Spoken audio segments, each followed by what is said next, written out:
we have been just the facilitators, and you were the people who were instrumental in bringing up this institution to today's repute.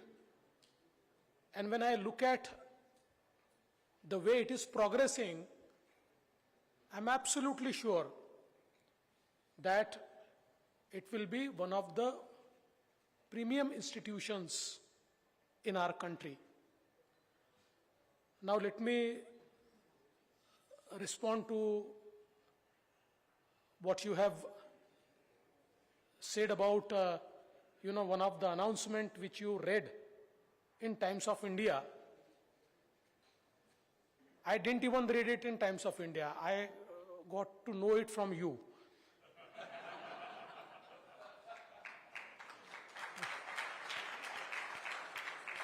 But let me tell you, if there is any plan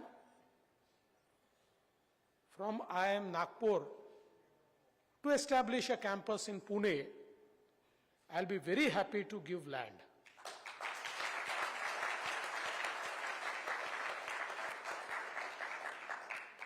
It will be a pride for the Zero Mile city of Nagpur to have the presence of its iconic institution in Pune, which is a sort of technology and education hub of India.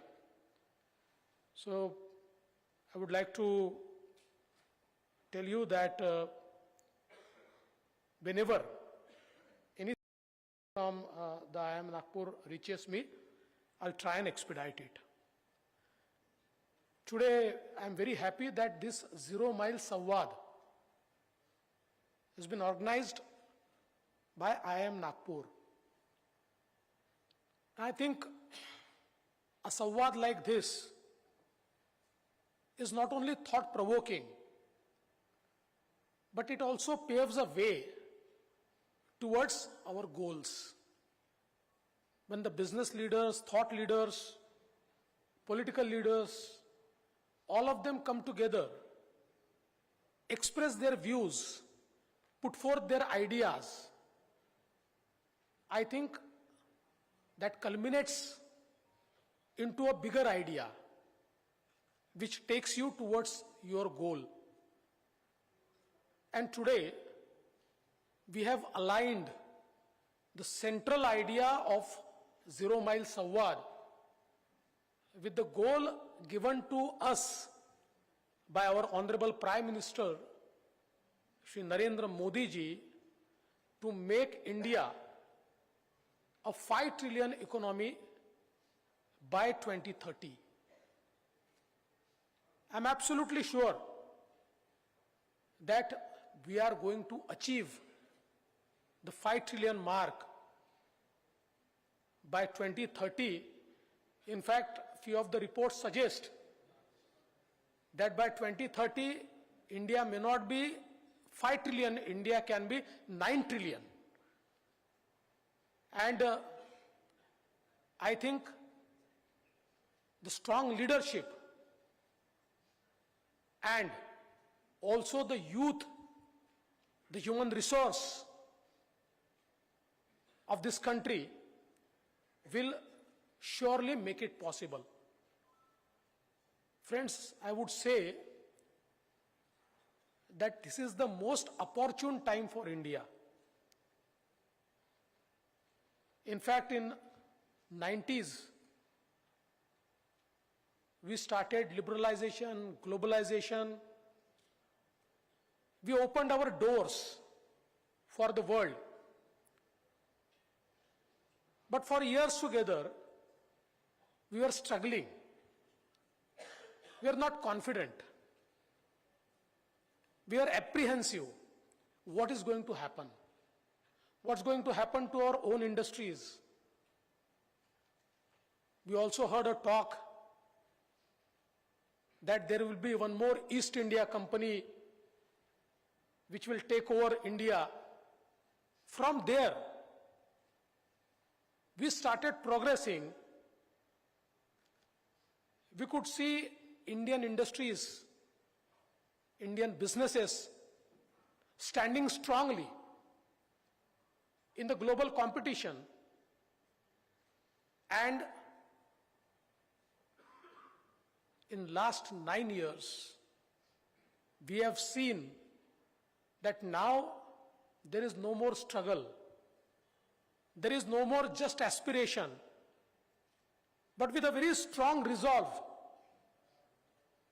we can see a Atmanirbhar India being built, a self-reliant India being built, a India which was never so confident. And it's not about just the confidence of India. The global community is more confident that the brightest spot today is India, and I think that is something which has changed in last 10 years. The geopolitical situation has also given us opportunity to be at the forefront.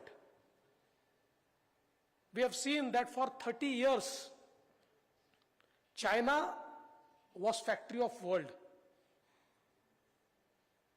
China manufactured for entire world. China has been backbone of supply chain, global supply chain. But during the pandemic, the global businesses have realized that we cannot put our all eggs in one basket. With the policies of China, where there is no guarantee of protection of intellectual property right, today the entire world is looking for next manufacturing destination. The world is looking for alternate supply chain. And people used to say that it is far away. Now the businesses are shifting to Vietnam, to Indonesia, to Philippines. But these countries have a very small appetite.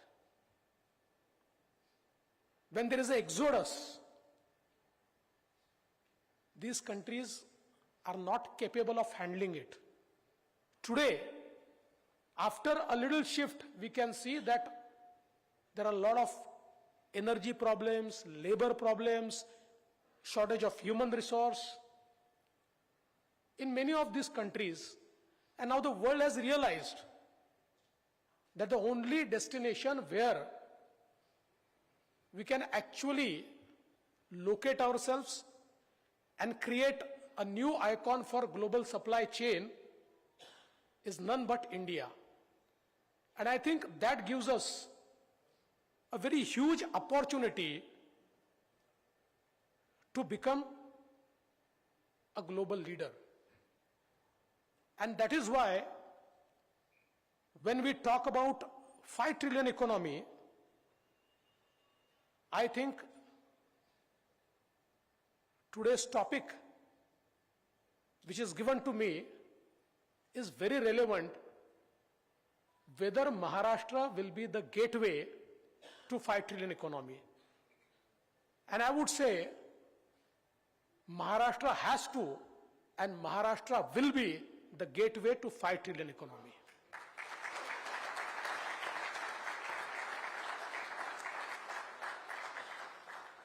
When we look at Maharashtra, a state which contributes around 15% to national GDP, with Mumbai as capital, which is financial, commercial and entertainment capital of India,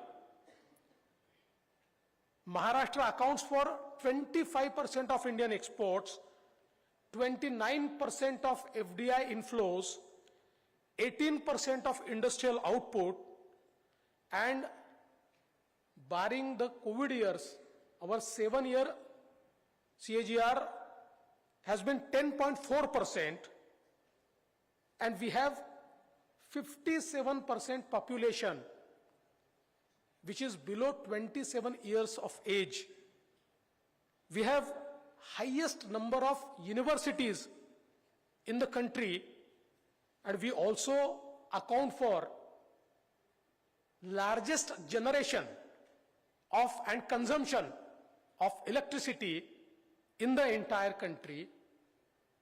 I believe that if India has to become a 5 trillion economy, Maharashtra has to achieve a $1 trillion economy mark, and we have already started our journey towards becoming a $1 trillion economy.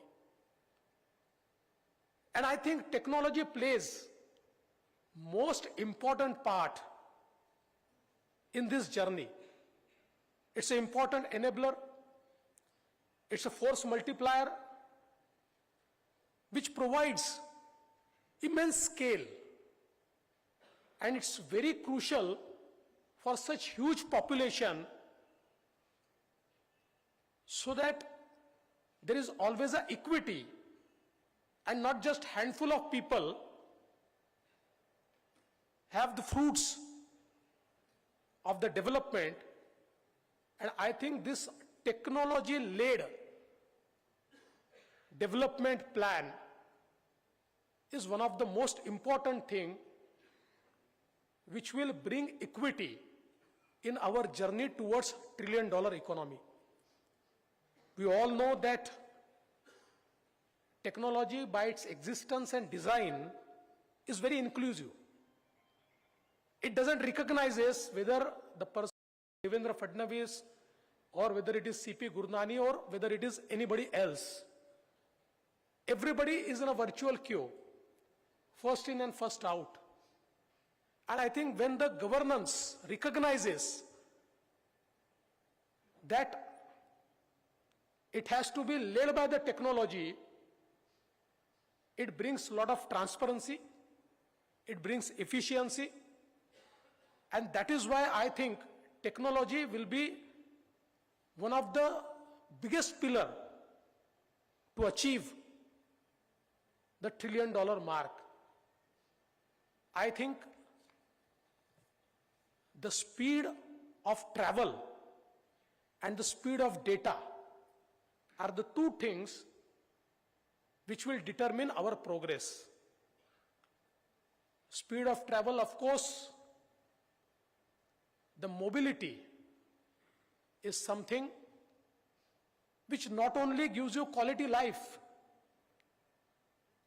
but it also allows you to create a new supply chain. It also allows you to create a new ecosystem. And the speed of data, of course, today when we are in an era of 5G, the speed of data will allow us to democratize education and healthcare. It will allow us to reach the last man of the society. It will bring somebody who is residing in a metro city like Mumbai and somebody who is living in the last village of Gadchiroli at same level. And that's why I think the speed of data and the speed of travel are two things which will determine how we progress. Today, we can see the way infrastructure is being built in our country and especially in Maharashtra. I think world over, we have seen a model of infrastructure-led development. You create infrastructure and it has a trickle-down effect. You create an infrastructure and it puts you on autopilot mode. And that's what we are trying to do. And it's not just creating infrastructure, creating proper infrastructure, creating inclusive infrastructure, creating infrastructure in proper time frame. I must tell you that our Nagpur-Mumbai Samruddhi Expressway, which is very near to this Indian Institute of Management, Nagpur, is testimony that 700 kilometers greenfield road, the entire land acquisition was done in 9 months.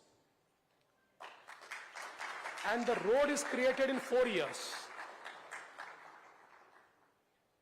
It's one of the speediest creation in the country. And look how it has changed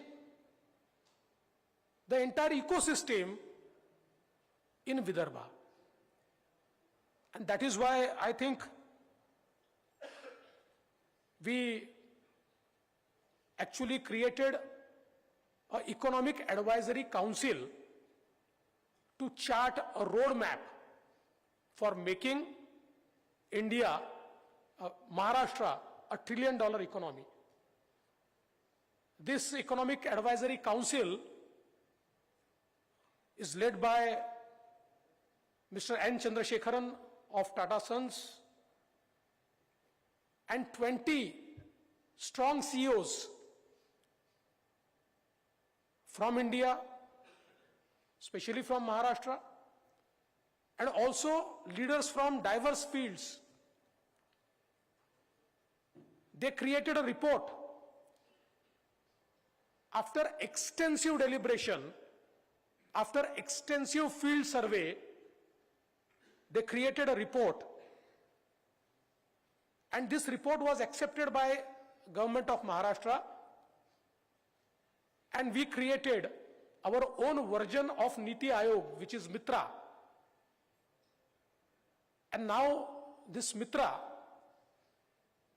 is in charge of implementing this report of the Economic Advisory Council.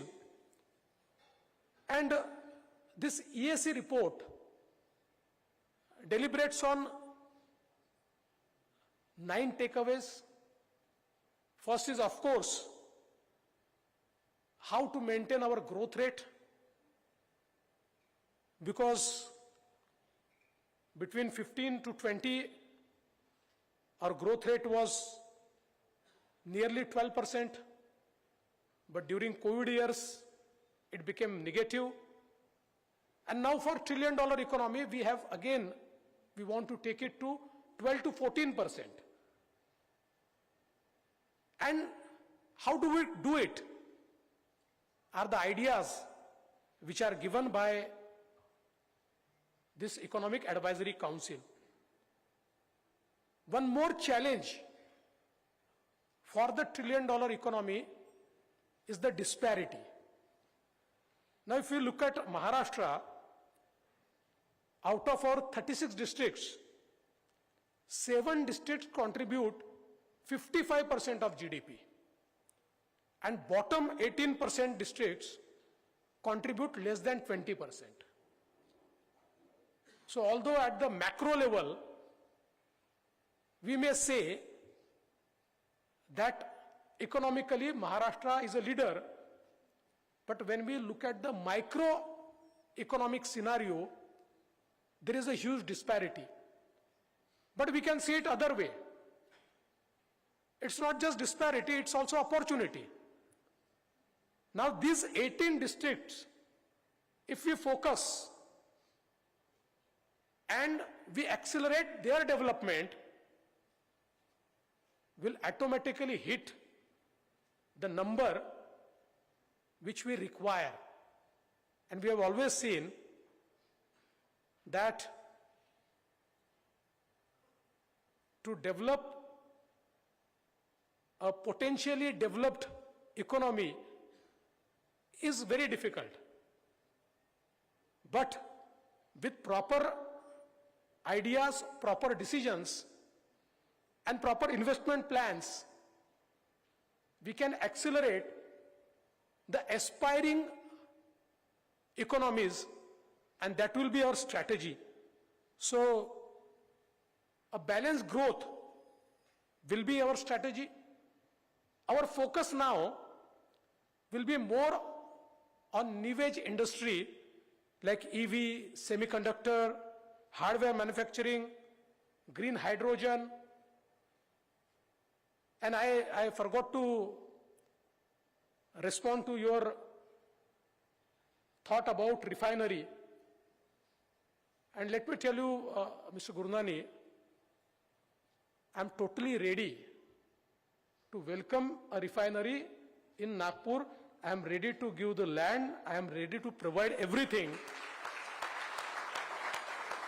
The only problem is that the government of India has planned a coastal refinery. And unfortunately, I cannot bring sea and coast to Nagpur. That is my problem. So, coming back to the new age technology, one more area which will lead us towards this $1 trillion economy is tourism. Maharashtra is blessed with 4 UNESCO sites, 350 plus forts, which are very historical. Chhatrapati Shivaji Maharaj, who is the icon of India, who is the icon of Maharashtra. These are not mere forts. They are marvels of architecture.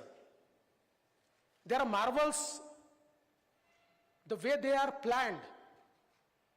We have 6 national parks, 50 wildlife sanctuaries. This Nagpur is not a mere Zero Mile city, but it's also tiger capital of India. The highest population of tigers is located in Maharashtra, and that too in Vidarbha near Nagpur.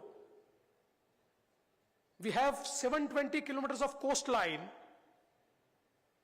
and nearly 15% of the Indian tourists start their journey from Mumbai. So that gives us huge opportunity. We also have 4 Jyotirlings, which is also very important for domestic tourism. We have Ajanta Ellora. Ajanta has always been an attraction for global tourists. So our main growth can also come from tourism, and at the same time, I feel that we need to work more on sustainability in agriculture. Today, what is pulling down, what is bringing us down in our growth story is the effects of climate change on the agriculture. A team from central government recently visited to look at the drought situation in Maharashtra. Yesterday I interacted with them, and they told me that in a same district, we visited drought affected area, unseasonal rain area, hailstorm area. So all kind of calamities have been experienced. And that is why climate resilient agriculture is something which is need of time. We have started a program with World Bank on climate resilient agriculture, making our agriculture climate proof, using technology in agriculture, using good practices in agriculture, and also we are now focusing on using organic practices in agriculture.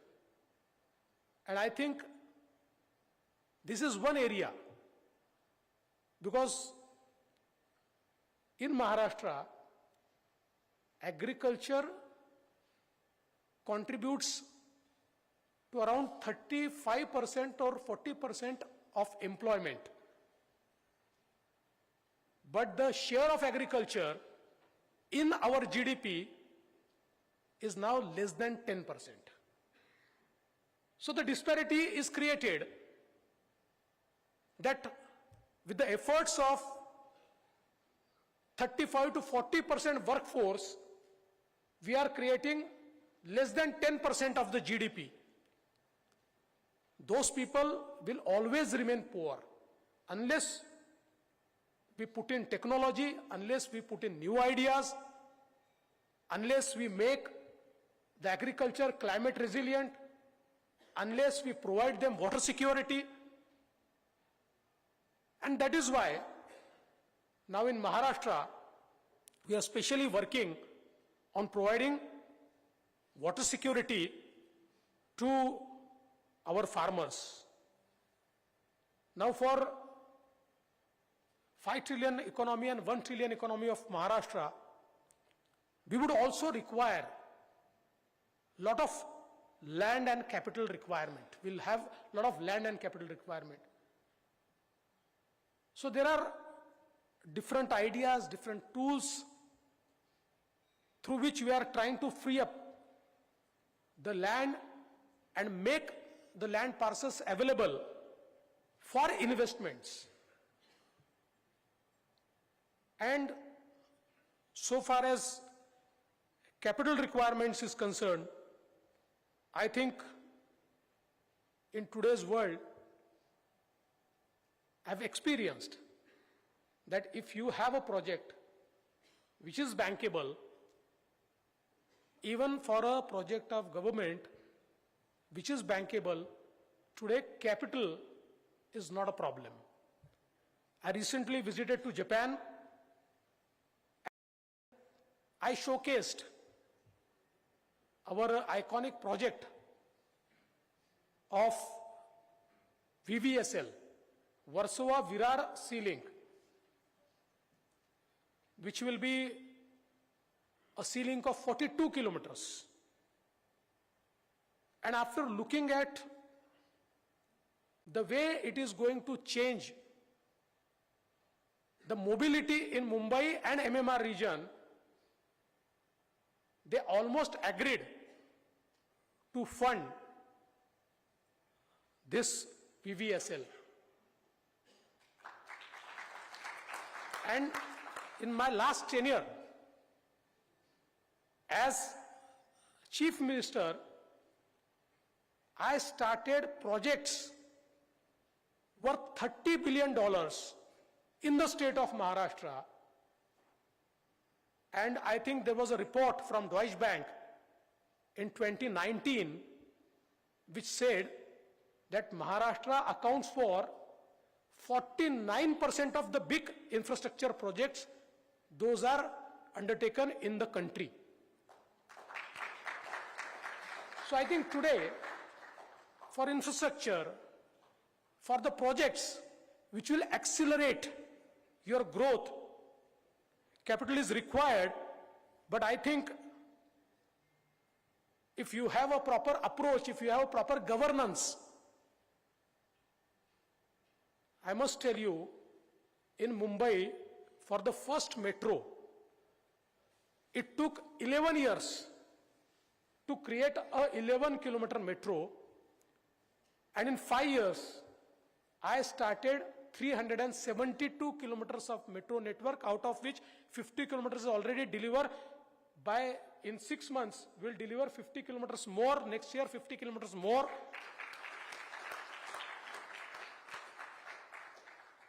So it's a approach in the governance. The iconic projects like Trans-Harbour Link, which is a 22-kilometer sea bridge, planned in 70s. Talk started in 90s. Never happened. 2014, I took over. I went to the central government. I got all the approvals. And today, this 22 kilometers, which is the longest sea bridge ever built in India, is ready. And most probably in the month of January, our Honorable Prime Minister will inaugurate it. The projects like New Mumbai Airport, the projects like the Coastal Road, which have been stuck for years together, it's only because of the new governance model which Honorable Prime Minister Modi ji started, and which was replicated in the state of Maharashtra, that we could start such iconic projects. And again, for $1 trillion economy, we would require to enhance our power generating capacity by almost double, little less than double. And I think we have started progressing towards that. But now we are fortunate when one world is talking about energy transition. On one hand, we'll start the energy transition, but on other hand, while we are developing, we can develop with the green energy. We don't have to go on the path of transition. And that's what we have started in Maharashtra. We are the first state to have green hydrogen policy. We have entered into MOUs of creating pump storage facility, and an investment of 2 lakh crore is envisaged to create these facilities. And one more iconic project now for agriculture sector, we are using 17,000 megawatt of electricity which is coal fired. We came up with a new solution in 2018. The feeders are separated. We said not big solar parks, but the feeder will be solarized. We did 1,000 megawatt in 2018-19. It's running very well. And now in next 3 years, 16,000 megawatt of the agriculture feeder will be shifted on solar. 4,000 megawatt have already been tendered. In next 6 months, we are tendering 4,000 megawatt more. And that gives us one big advantage, because today the landed cost of our power for farmer is 7 rupees. And we charge the farmer 1 rupee 25 paise. So almost 5 rupees 75 paise is the subsidy. Half of the subsidy goes from our budget and half of the subsidy is loaded on industries. Today industries are also coming to us and saying that, look, we are global players, energy cost is increasing, but when we are moving towards solarization, I think the cost is 2 rupees 90 paise, it's 3 rupees 10 paise, in some areas 2 rupees 70 paise. So around 4 rupees average we are saving on every single unit. Around 13,000 crores of subsidy will be saved by this transition towards solar. And I'm very happy that now the government of India has instructed all other state governments to follow the Maharashtra model of solarization.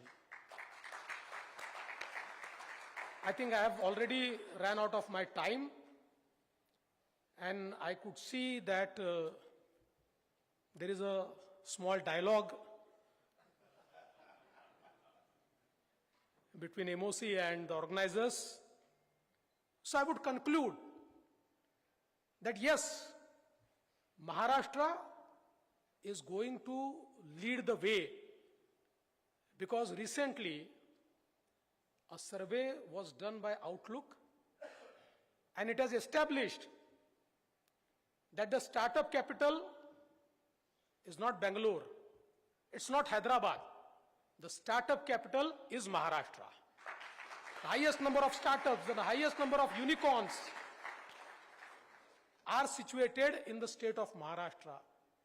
And I must also tell you, while I was Chief Minister for 4 consecutive years, we were leading in FDI. After that, 3 years, around 2.5 years, we were out of power. 1 year, Karnataka became number one. Second year, Gujarat became number one.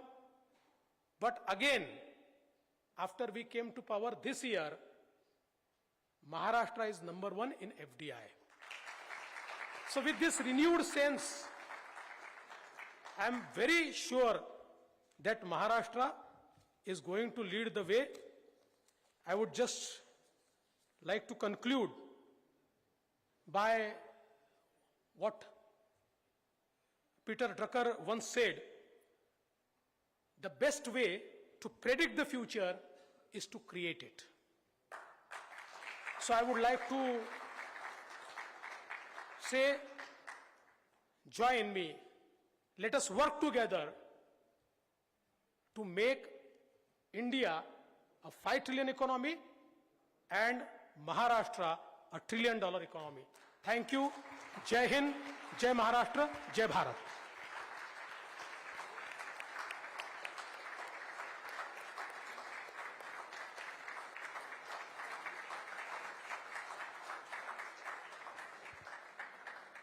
Thank you, Fadnavis ji, for highlighting key aspects such as technology, robust leadership, and the Make in India initiative that are pivotal in propelling Maharashtra and India towards achieving the $5 trillion economy in the upcoming years. Now, we'll proceed to the Q&A session. We request the esteemed moderator for today's session, Mr. Siddharth Zarabi, the managing editor of Business Today Television, to take forward. बहुत-बहुत धन्यवाद फडणवीस मुझे जी. लगा there will be no questions. मैं यही कहने वाला था that you have left me with no questions because you have given us a very beautiful summary of what Maharashtra is doing. And just on a personal note, in the 70s, Maharashtra, Trombe actually lost out at the very last moment for what would have been India's first semiconductor plant. That was the subject of my thesis, so I know a little about it. Because the Punjab Chief Minister offered land for just 1 rupee at the very last moment. And hopefully we will now have a semiconductor plant. But from what we heard you say, land is no longer a constraint. And this is one more feature of Gadkari ji and of Fadnavis ji also, that I have never heard them say that paise ki kami hogi for the biggest and most ambitious project. So compliments to you. The fact that you are speaking in Nagpur near the Zero Mile, also not very far away from the birthplace of the national reconstruction movement of the Rashtriya Swayamsevak Sangh, is a great point that all of us should take into note. 2 or 3 clarifications because, or rather follow-up questions. One, you spoke about how 7 districts account for a bulk, then there are another 8 and then another 11 districts, 18 and 11 districts. What are your plans for relocating or ensuring that newer industries come up in these other districts? How will you do that? In fact, we have been spending a lot of money in these districts also. But somehow we realize that our spendings are stereotypes. They are not creating wealth. They are not attracting the businesses. So for all these, districts, we started preparing a district strategic plan. And IIM Nagpur is one of our partners in creating these district strategic plans. So I think for the first time, we have made district as a focus. And we are actually assessing the strengths of the district, and henceforth, all our schemes and our investments will be focused on the strategy which is charted by these strategic plans. And I'm sure that if we invest properly, we'll create an ecosystem in all these districts so that businesses are attracted, new opportunities are created. And I think now I've talked about this Nagpur-Mumbai expressway. This expressway itself has opened up doors for 14 districts to transform themselves. So I think with this strategy, we'll be able to do that. One of the things that you mentioned, solarization, and other states are looking at this because this is a very important issue that our farmers need as much support as they can get. In the long term, how much do you think you will be able to achieve in terms of reducing the cost of farming, because manpower is utilized there and it's contribution is just 10%, but I'm sure you have a plan to increase that further. That's true. You see, it's because of small holding of lands that the farmers are not able to invest. Their capacity to invest is very low. And today the input cost has gone up. So now our entire plan is to increase their capacity to invest. See, whenever there is a drought, we provide thousands and crores of rupees to the farmers. That is also important. But if the same amount is invested, we can transform the agriculture. And that's what we have started. Now in 10,000 villages, we are actually transforming the primary credit societies into multi-purpose agribusiness societies, which will provide a direct market linkage to the farmers. We are providing them moisture security through various schemes like Jalyukt Shivar, which is a water conservation model. Every single village should be water self-sufficient is our motto. So I think this capacity to invest, if it increases, that will bring sustainability, and that will also, enhance their capacity to produce value in agriculture. Couple more points because we are short of time, and one of them is the fact that Maharashtra, not now but forever, is known as the land of small companies, MSME, startups and entrepreneurship. And if you were to do a ranking there also, I think Maharashtra would be at the very top. That sector of the economy has gotten a lot of support in the last 10 years. At the state level, what do you have to say in terms of further boosting the MSME segment? I think you have rightly said, in fact, the entire growth in industry majorly comes from MSME. And that is why we have, if you look at our industrial policy, which I created and now we have revised it, there has been huge thirst on helping MSMEs. The central government has also come up with most of their schemes to help MSMEs. And I think MSMEs are actually providing a lot of jobs to our people. So this linkage, we are actually, trying to enhance, and we are closely working with all the industrial organizations. We are trying to troubleshoot their problems, because in industry, I know that people encounter a lot of problems. So how it becomes, hassle-free, because today, ease of doing business and cost of doing business, these are two things which determines the entire ecosystem. And we are trying to work more on ease of doing business, and we are trying to bring down the cost of doing business. That is our strategy. In the recent past, Maharashtra lost out, Fadnavis ji, on certain large mega investment projects, and you gave some data. By the number of projects, Maharashtra still leads in terms of number of FDI projects, but Gujarat has taken much more of the value. What can you share with us with regard to big ticket projects coming to the state? I think big ticket projects have always come to Maharashtra, but in Maharashtra, I always tell our people, especially our bureaucrats, that we can't be complacent. There was a time when Maharashtra was the leader and few other states were actually trying to become leader. Tamil Nadu was there, Karnataka was there, Gujarat was there. Today, it's such a competitive federalism that almost 10 to 12 states are actually doing a lot of work on bringing investments to their state. And, when a new state enters into this fray, it has a capacity to actually give, a lot of promises, because they are without baggage. But having said that, when I interact with the businesses now, and when they tell me that, look, this state is giving us more and you are offering me less, I tell them, look at my track record. They have promised, but they have not delivered. Their incentives have not come for 4 years, 5 years, while my incentives are paid every year. And I think that plays like a magic and we get the investment. So I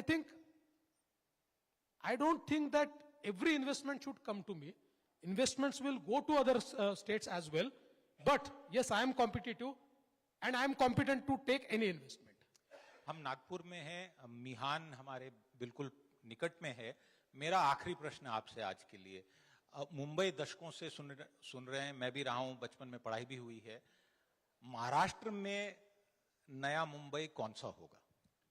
देखिए, मुझे ऐसा लगता है कि हमें नया मुंबई तैयार ही नहीं करना. मुंबई तो जो आज मुंबई है, न्यू मुंबई है, एक तीसरी मुंबई हम लोग तैयार कर रहे हैं जो न्यू मुंबई एयरपोर्ट के इर्द गिर्द तैयार होगी ट्रांस हार्बर लिंक के कारण, जिसमें एक नया अपॉर्चुनिटी तैयार हुआ है. पर हम लोग जैसे मुंबई तैयार हुआ, जैसे पुणे तैयार हुआ, वैसे नागपुर को, वैसे छत्रपति संभाजी नगर को, वैसे नासिक को हम तैयार करना चाहते हैं. अभी इस कार्यक्रम के बाद मैं बगल में ही जा रहा हूँ इन्फोसिस में, और बहुत आइकॉनिक फैसिलिटी इन्फोसिस ने तैयार की है. गडकरी जी और मैं उसके उद्घाटन के लिए आज जा रहे हैं. 2 दिन पहले मैंने यहीं पर इंडेमार और एयरबस के एक MRO का उद्घाटन किया जो हमारे हेलीकॉप्टर्स का के लिए एक MRO के रूप में काम करने वाला है. आज हम देख सकते हैं कि इंडिगो की एक फैसिलिटी, मतलब इंडिगो के लिए MRO की फैसिलिटी इंडेमार फरवरी में एक शुरू कर रहा है. एक फैसिलिटी अभी यहाँ है कि जहाँ पर 100 से ज्यादा फ्लाइट्स का अभी रिपेयर एंड मेंटेनेंस हुआ है. अभी यहाँ पर जो डसॉ और रिलायंस का जो एक जॉइंट वेंचर चलता है, वहाँ पर मुझे जो फ्रेंच एम्बेसडर है वो कह रहे थे कि बाय 2025 हम पूरा फाल्कन 2000 जो उनका एक आइकॉनिक है वो नागपुर में तैयार कर देंगे.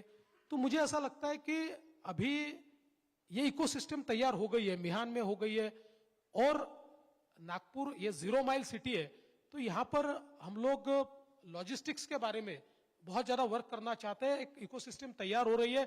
एक हम लोगों ने एक नया लॉजिस्टिक हब नागपुर में तैयार करने का विचार किया है. तो मुझे लगता है कि नाउ हम लोगों को किसी के पीछे या किसी के जैसा नहीं होना है. हम लोगों को अपने स्ट्रेंथ पर एक अपनी अलग इमेज तैयार करनी है. वो महाराष्ट्र में हर हमारा शहर कर रहा है.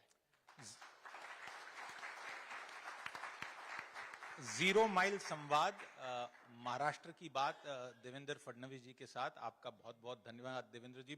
प्रश्न बहुत थे, बट मैं देख रहा था अपने लिस्ट में से सारे प्रश्न आपने एक एक करके बिल्कुल सिक्सर और फोर्स मार के हटा दिए. फिर कभी आपके साथ समय मिलेगा. आपका बहुत बहुत धन्यवाद. बहुत बहुत धन्यवाद. Thank you very much.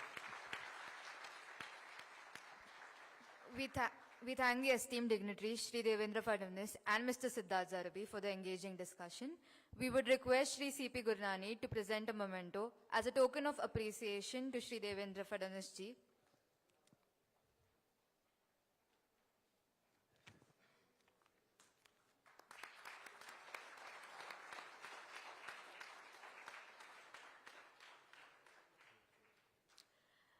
We request Shri Vaibhav Dange, Board of Governors, IIM Nagpur, to deliver the vote of thanks. Thank you, Fadnavis ji. A big round of applause for Mr. Fadnavis for a